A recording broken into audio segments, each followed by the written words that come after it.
So, hello everybody. I'm here with Charlie Lee, the legendary founder of Litecoin, and we're going to have a cool chat about all things Litecoin and crypto. And as far as I recall, we met actually personally for the first time at the World CryptoCon event last year in Las Vegas, and it was one of the highlights for me that you came by the art wall in the booth, and I got to present some of the stuff for you. And as I remember, you even said something like, "Yeah, I'm going to have to get one of those." And this is about as beautiful of a way for you to get some of these into the collection of the whole Litecoin family as I can think of. So, Yeah. first of all, thank you for this opportunity. And yeah, maybe we could kick this off as what's it like to be Charlie Lee?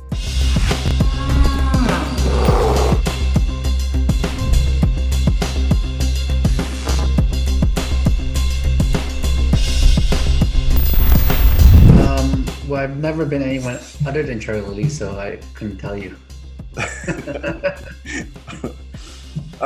Would you? But you're stratospherically successful, man. You've made a very notable dent in the world with Litecoin. And I suppose, do you ever look back on or look at it from the side, is almost like as it's happening to someone else, or do you identify very strongly that this is you and this is happening and you're all cool with it all the time? I haven't really stepped back to look at it. I mean, we're still like in the middle of it, right? So still experience it firsthand. So, I mean, it's very exciting. I mean, for anyone to be in this space at this time, right? Yeah, I was saying that a while ago. I went to a conference and there was someone who identified as a newbie and said that, "Oh, you guys, you've been here for so long and this and that." And, I'm fortunate enough now to have been around for a little over a couple of years and met a lot of the people here. But the sense that I tend to get is that everyone in this space still feels like they almost entered yesterday. So there's not that much of a difference between those who are now entering and those who've been in this space for a while. So that kind of elitism doesn't exist so badly as it might in other sectors. For sure. I mean, the crypto sector is changing so much, so fast, right? I can't keep up with everything that's going on. Yeah. So, I mean, I might been here for many years, but it's still, there's just so much to learn, so much new things going on. There's one of the things that I thus far I have as an idea that, or maybe even more of a concept that I'd like to play about, and I'd like to get your interpretation of it. And I asked the same thing about for David as well. And I just thought that one of the previous art pieces that I made, and it had to do with all the spiritual different traditions that we have in the world. It's a round piece and it represents most of those traditions. And it was basically the story of how we went to the moon. We thought it was really important to get to the moon. And this, of course, relates to the Litecoin and silver and the mooning and all that kind of stuff. But then it was actually the camera being turned back round to the Earth when we saw the Earth for the first time as the fragile and amazing thing that it is in the middle of all this darkness and the stars and this thing that ended up being the most important thing about that whole journey. And I think that's a little bit relating to crypto as well. And it's something that I would like to somehow represent in this art piece that is becoming. And I'd like your interpretation of how Litecoin and where we are right now and people's obsession with going to the moon relates to this story of looking back at Earth.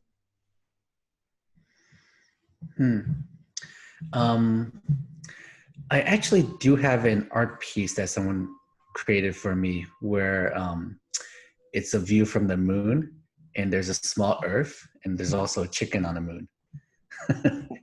A chicken with a Litecoin in his beak. I can show you. It's a pretty cool art piece, but it reminds, what you're talking about reminds me of that art piece. Sure. But like in terms of how would you see after, let's say, Litecoin moons again, or we get a little bit past this obsession of price and everything, and when we start to look at what Litecoin will do to the Earth, what is the bigger scheme of things, of not looking at just a bubble of crypto, but what is the grand scheme service that it does for humanity? I mean, the general idea is that crypto, Bitcoin, Litecoin it's creating something that like the best form of money that humanity has ever seen, right? So that's why it's so compelling to me, right? We've never had money as good as crypto, right? A form of money where it's censorship resistant. It's just all the properties of good money. So I think that's something when we get to the moon and we look back on it, we'll realize like what's actually been created. Do you have a personal relationship for this transformation of money? Do you remember when was the first time that you realized what the monetary system was, and how did that impact you?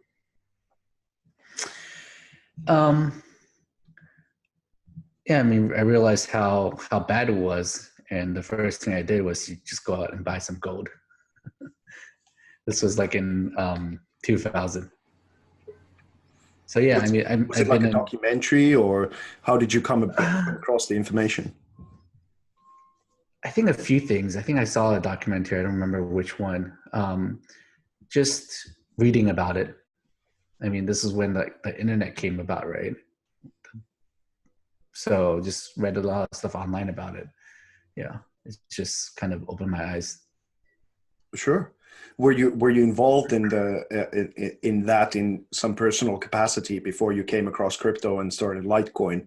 Did you do any sort of monetary activism or that kind of thing, or did you just land into the space like naturally? Or not much more than just like buying gold, moving my assets to money that is more sound. So when I came across Bitcoin, I really saw the potential, seeing it as like a better version of gold, right? Digital gold. So that really that was the compelling part about it. Simple question. How is Litecoin love? How is Litecoin what? Love. Love? As in like love for the world. How is Litecoin love that if you put on like a John Lennon Imagine type of thing, how do you relate to maybe I know it's a weird question. I'm an artist. This is my sort of thing, is to ask weird questions that might turn into funny ideas. I don't even know what to say. Okay, we can just skip that one.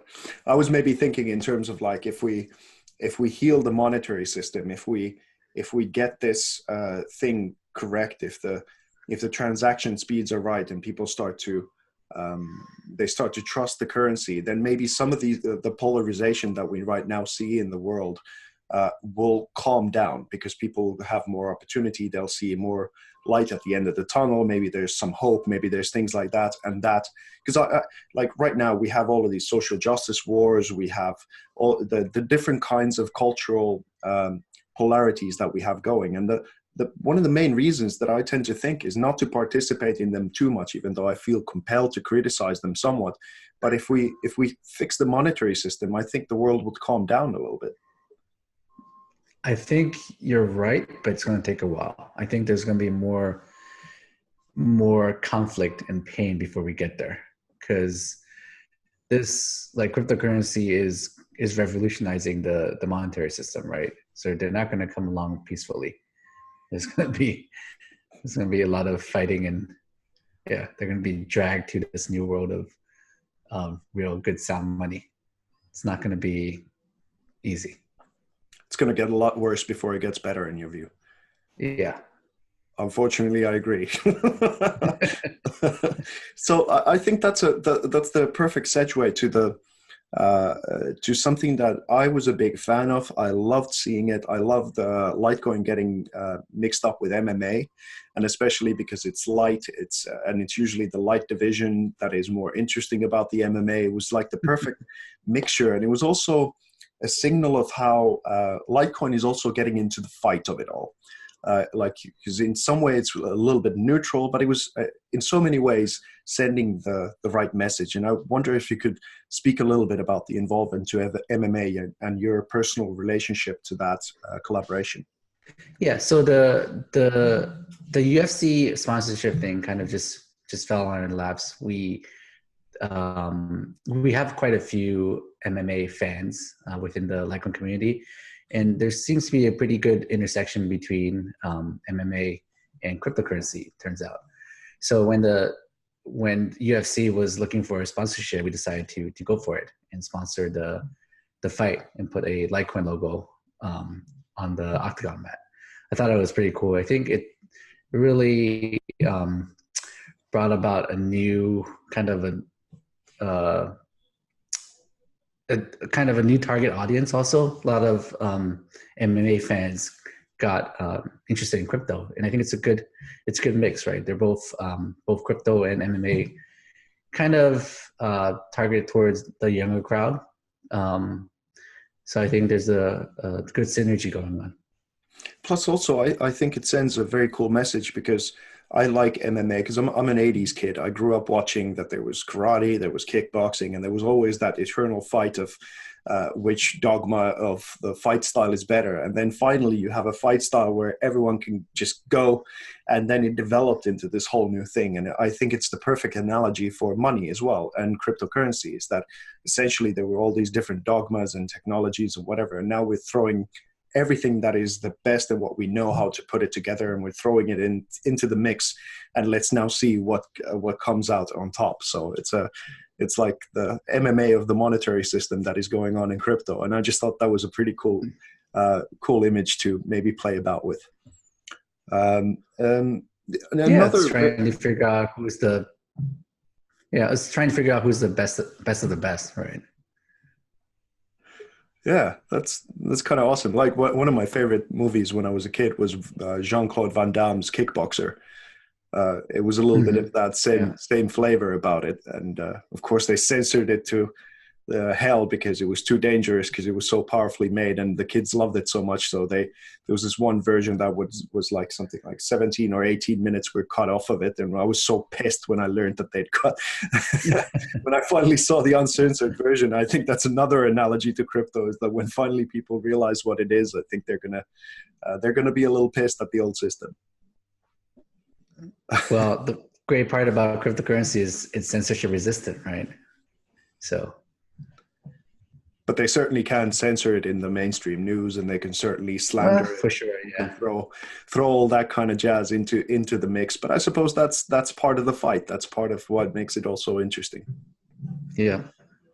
One thing that I really wanted to talk to you about, which I think is important, and it relates to this whole thing, is freedom of speech. And like briefly I touched upon how the world is polarizing, and people want to censor others, and all of these social media platforms like the Jack Dorsey interview on Joe Rogan and those kinds of things. And I think it would be important to hear that how, from your point of view, is Litecoin contributing to freedom of speech? I mean, to be honest, it's contributing to freedom of money, not necessarily freedom of speech. And money is kind of a form of speech. So in that sense it is, but strictly speaking, Litecoin really has not much to do with freedom of speech, right? Sure. Maybe it's more of a freedom of expression or freedom of support or something like that, because obviously then PayPal cut some people off or whatever. I think Julian Assange, we now saw today that he was dragged out of the embassy of Ecuador or whatever, but I think he got quite wealthy because he was forced to accept Bitcoin at a crucial point.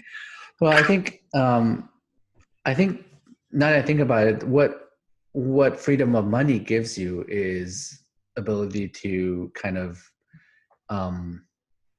control your destiny, right? Control your own money. So for people like Julian Assange, who where freedom of speech is really important, if their money is being controlled by the government, then they don't have a voice, right? They can be kind of stopped from doing what they're trying to do.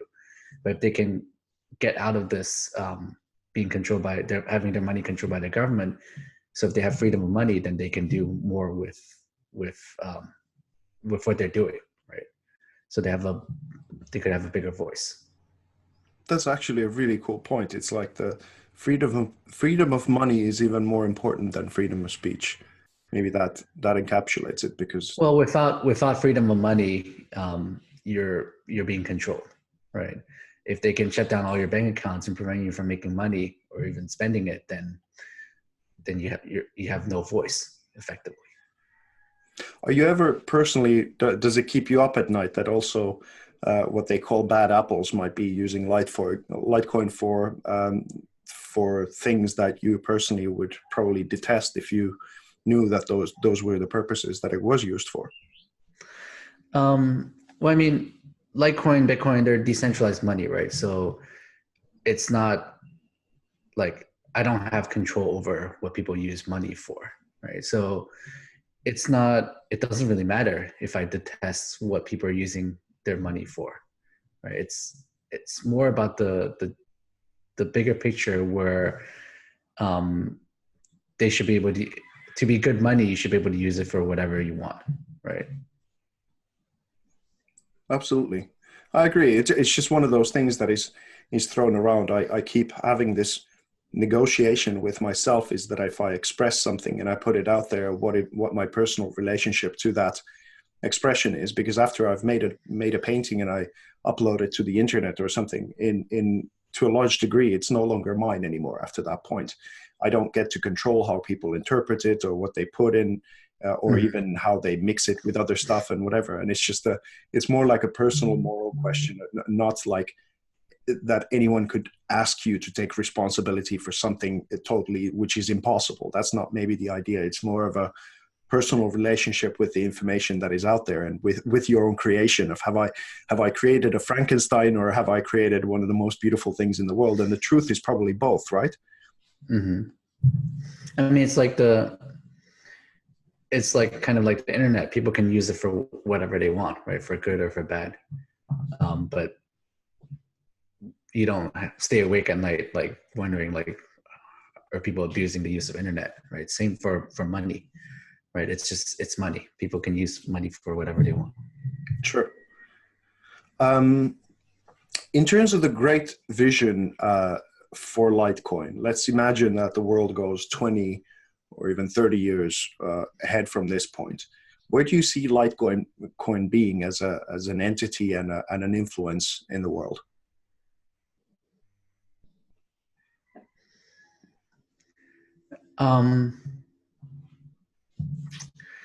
If Litecoin and Bitcoin becomes really like successful, if it really becomes mainstream, I think it will be in a state where people don't even know that they're using Bitcoin or Litecoin or whatever cryptocurrency as money. People would just be using money, right? It would just be called money, right? It probably wouldn't, like, people wouldn't know the details behind what's actually going on when they're spending that money that they have, right? So I think that might happen, right? It's kind of like, if you compare that to the internet, when you're watching like Netflix, you're just watching a video stream, right? You don't really care or know what's happening, what protocol it's using, if it's TCP/IP or if it's whatever it's happening in the background. You don't really care or know, right? All you care about is you're getting the video stream and you're watching your movie or TV show. And similarly for money, all you care about is you're transferring value from your wallet to the merchant, and the merchant is giving you your product. That's really right? cool. So if it becomes really successful, it's going to be in the background.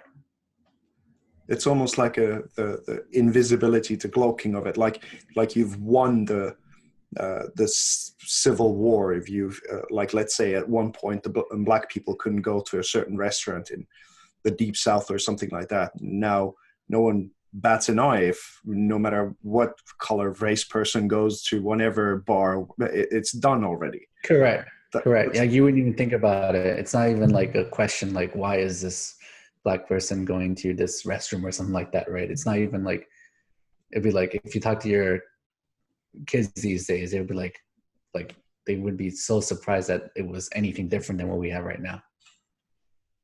That's a really cool concept. I think there's something definitely there that could be part of the story of this art piece, is to envision the world after these battles to a certain degree. I think that's awesome.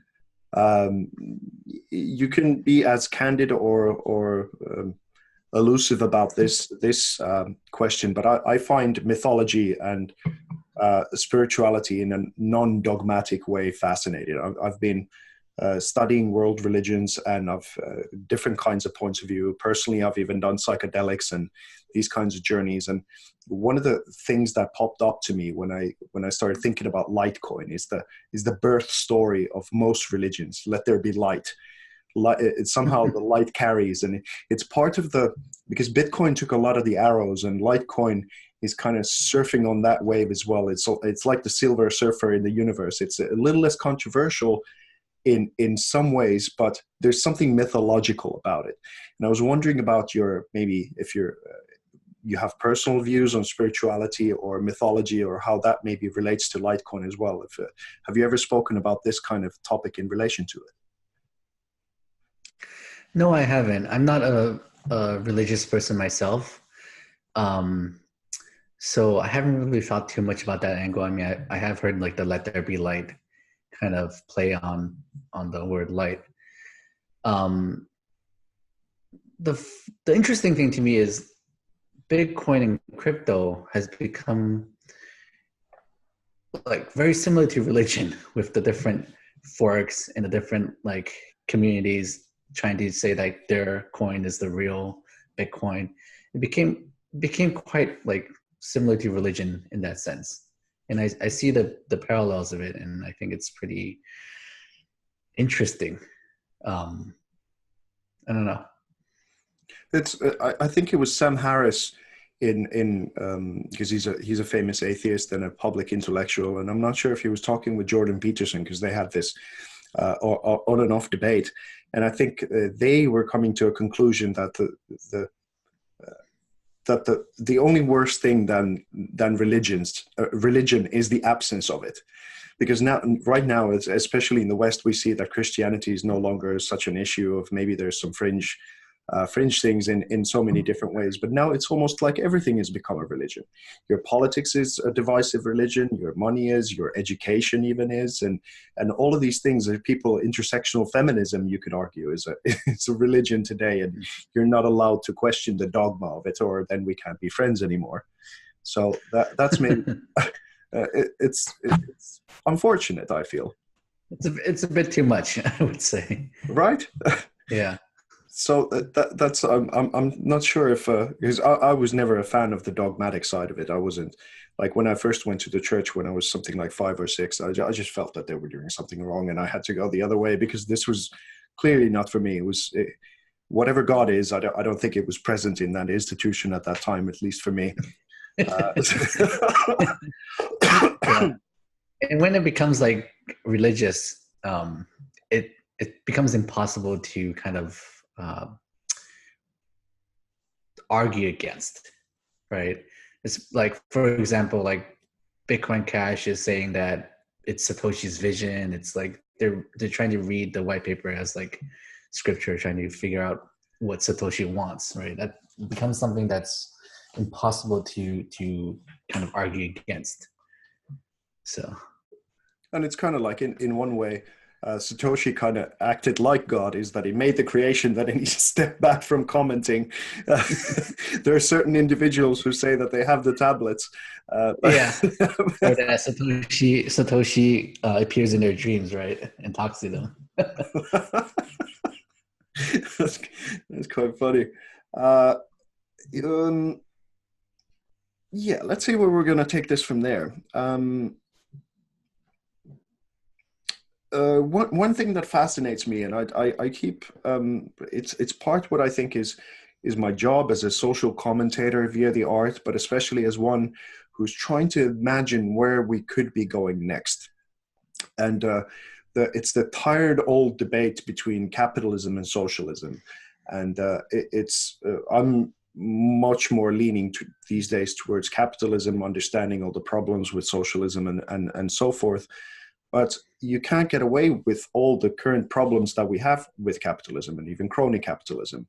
And I keep trying to imagine of what it could be like. And I'm obviously very limited in my understanding of even economics or things like that. But what could be the third way? What is the new model of the world so we could get away from this very toxic and corrosive conversation where people are shouting at each other from the left and right? And what could the system of tomorrow look like so we would maybe have a little bit more of a harmonious experience here?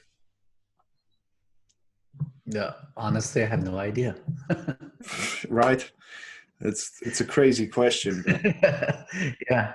It consumes me. Don't think we're going to solve that in this interview. Yeah. You're right. What's your take on it?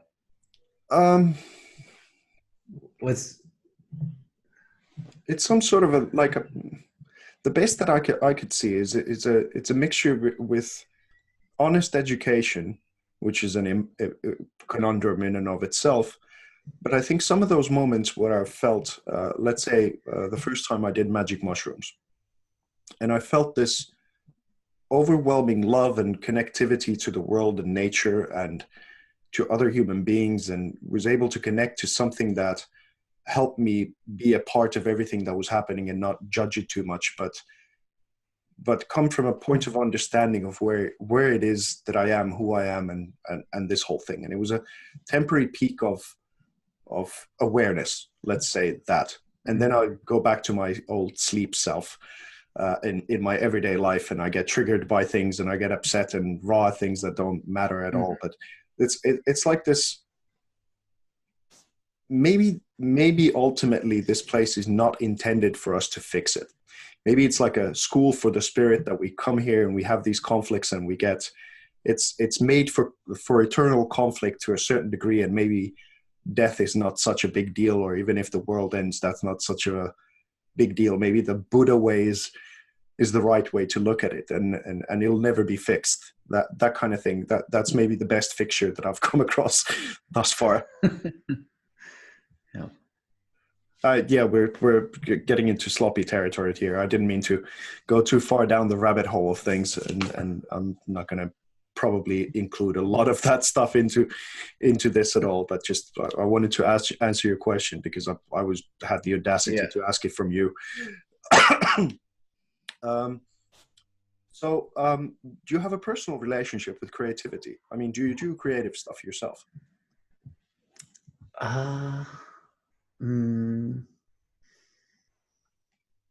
To be honest, not much. Yeah. I'm trying to think. No. Like, do you look at art, or is it, because art is kind of scary? I appreciate art, definitely, for sure. Yeah. But what's your favorite? Do you watch movies, or what's your favorite way of being engulfed with creativity? Do you listen to music, or what's your relationship even as an appreciator? I love movies. Yeah, I watch a lot of movies. Yeah, ever since I was young, just loved movies. Right. Yeah. Have you ever thought about sponsoring some movies, or getting Litecoin involved in some television series or things like that, and how to get to the popular culture that way? Funny you bring that up, because I'm actually a sponsor, the executive producer for a movie that's coming up end of the year, that will have the LItecoin Foundation kind of logo in the beginning as a producer of the movie. So yeah, that's coming up. Oh, very cool. You're not obviously allowed to say any of the other details at this point? It's not totally public, right? You'll find out. You'll see it. Cool. Do you follow the crypto art space at all? Have you looked into any of the platforms or the collectibles, or do you find that interesting as a sort of side thing? Totally. I'm very into like crypto collectibles. I've bought some like Cassatius coins way back when. Pretty into collectibles now. I also have some like artwork by um, crypto art. So like the piece of artwork with like an embedded private key, where you can kind of like use it as a paper wallet. But I'm sure no one does. Sure. But those are pretty cool. Yeah. Nice. Yeah, I mean, it's just super important for those who are, because my vision for the whole idea is that some of the keynotes that I've given, and I think for the first time properly I got to communicate this in Vegas before, is I showed the Apple advert of 1984, and it was famously made for Uh-huh. dollars, and Ridley Scott directed it, and Yeah. it was the decentralization, because it was anti-communism basically. It's the let's break down the centralization, and it Yeah. first of all, I think crypto is far more deserving of that message and that kind of grandiosity and the voice and vision that could be utilized in advertising. But mostly I just see something like a really boring, the traditional advert coming up, and do you want to trade Bitcoin? It's like, oh, geez, fucking what? So there's that side of it. I'd love to see the values, the real evolution of crypto presented in the communication of the foundations, the coins, and the companies and everything, because we really stand for that stuff, and that's one part of it. But I think it's essential, because the first decade of crypto, in my humble opinion, was a lot to do with the code and the platforms and the education of the basics of it. But in order to mass adoption to happen, we need projects like that 1984 advert, because crypto in people's minds needs to be transformed from technology to life. And I think that's why Mhm. Apple is such a monster that it is, that it incorporated art from the very get-go into the values and the communication of the company to transcend it to something. And I would love to see Mhm. that happen more. And I think that is the very key to a much larger mass adoption, is that people get interested through being inspired by it and the stories that are on the inside of it. So every time I see the crypto space giving respect for the creatives and their contribution coming in, I think that's fundamentally important. And voices like yourself, when you come and you speak on its behalf, or collect people or support people, or to, give people opportunity, like myself now with this Litecoin thing, I think that's crucially important for the whole thing. Yeah, I definitely agree. And speaking of Apple, I mean their whole like TV ads have been very influential, right?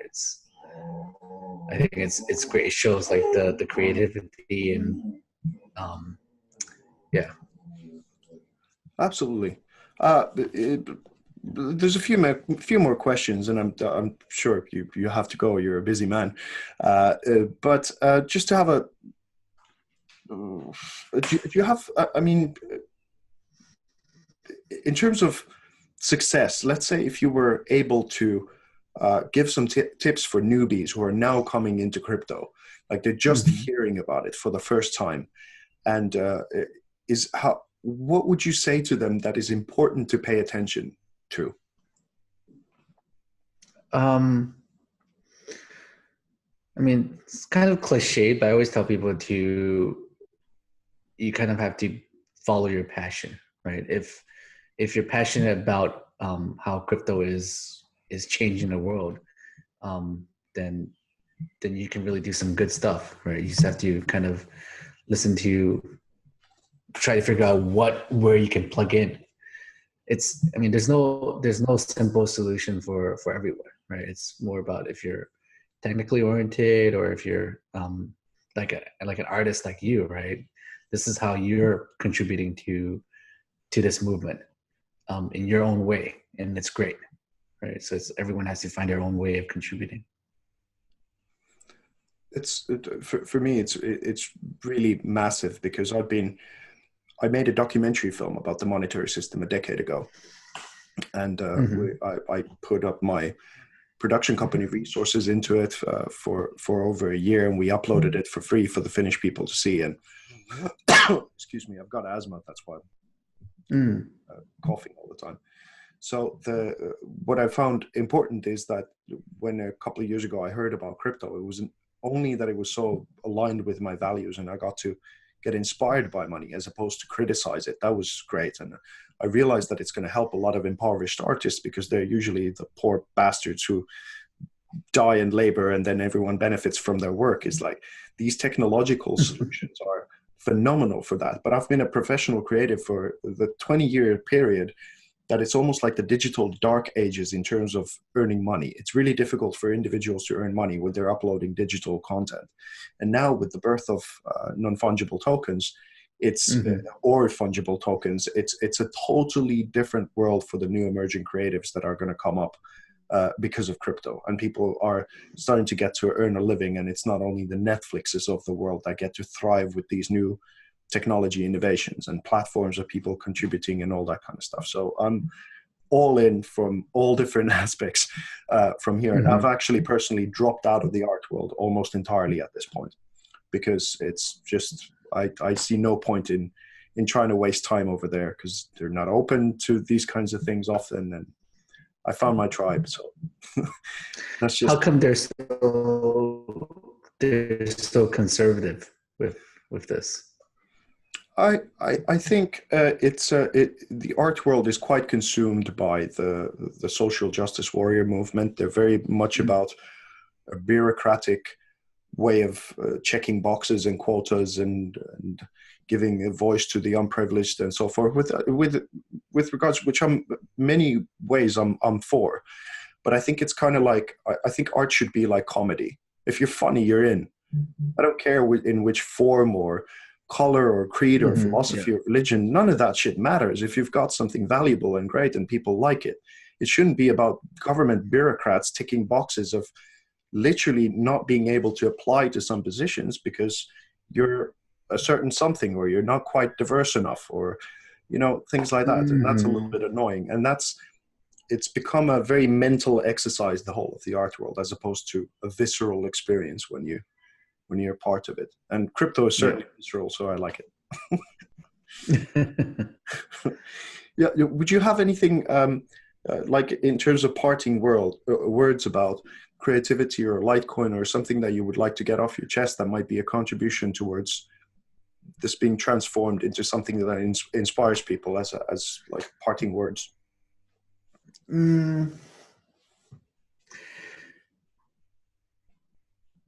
Yeah, I mean, when I first created Litecoin, I always saw it like as a complement to Bitcoin, right? So like for your art piece, I like to see that kind of show through.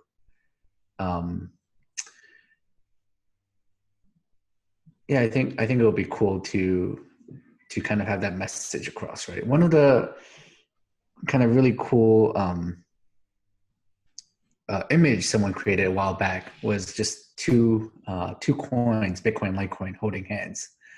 I thought that was just like really embodies like the message, where we're kind of working together to defeat fiat currency, right? It's not going to happen by yourself. So you need to work together.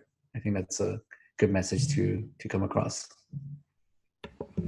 I'll definitely think about that and how that could be represented. I think certainly in the values, and I think also in the love that people give Litecoin, is that you give the tribute, you hold the principles of decentralization, and it's proof of work, and it's all those kinds of things that people have come to respect about cryptocurrencies. I think it's the perfect match in many ways, and I've never really understood when people call it a whatever name, or even like this one famous woman in crypto said that it has no reason to exist. I think it has every reason to exist. It's I use it, I hold it, and I've always loved it. So yeah, it's kind of funny when people talk about just saying that something has no reason to exist, but like you're trying to destroy like you're saying just because you don't use it, it has no reason to exist is kind of very obnoxious of someone to say something like that. Sure. No, I get it, and it's like I had an experience at CoinFest. I'm sorry if this is taking time, but for the point of I'm quite inspired by what they call the intellectual dark web. A lot of these guys who are going a little against the grain of what the tendency of lip service of how you're supposed to speak, as opposed to what the truth of they're like truth seekers in so many ways, and I appreciate that about the whole thing. And I went to CoinFest in Manchester just a week ago, and I met a bunch of artists there, and it was so refreshing to be there, because all of a sudden it was all about the work. It was all about that you could say what you wanted, and no one would chastise you. And it's like right now in comedy, there's a lot of opportunity, and there's no more of that famine mentality that used to be there. So a lot of these people in comedy help each other out a lot. And I just wrote an article on NewsBTC yesterday where I elevated with my work those other artists, and telling that these are great people who are doing great stuff, that we get to finally become artists who help each other out, as opposed to compete against each other for the breadcrumbs. And I think that's what I would like for the crypto world to do for the creative space, is that there would be all of a sudden a flourishing of people who are doing really well and showing their own expression, and not keep competing. I mean, you can't help but to compete with others a little bit at the same time. But I understand that, for example, with the work of Trevor Jones or someone like that, if they like his work, no matter if I'm considered number one or not, they're going to go for his work because that speaks to their soul. All I can basically do is be the best version of myself. And then if I get to have camaraderie with these other people and then see them do well and actually get to take pleasure in that, as opposed to try and take the mat from under them, I think that's going to manifest into a good life. And that's ultimately the goal, right? Yeah. I think a lot of people are stuck on the idea that it's a zero-sum game, right? If this coin wins or this artist is doing better, then you're not doing as well. But in reality, I think you can both grow the pie, right? You can both do well. Like, it's actually better if everyone's doing well. There's no reason why one has to kind of kill the other one. Sure. Absolutely. I've pretty much, I think there was a couple of things that were profound. I love the MMA stuff. I think the invisibility, envisioning where Litecoin is no longer even visible, it's that ingrained into the system. I think that was beautiful. There's many great parts about this conversation and the pairing with Litecoin. I think there's a lot to process here and somehow transform that into an art piece that is impactful. And then we get to unpack it with this documentary stuff. Charlie, I really appreciate your time and getting to spend some time with you again. It's a privilege.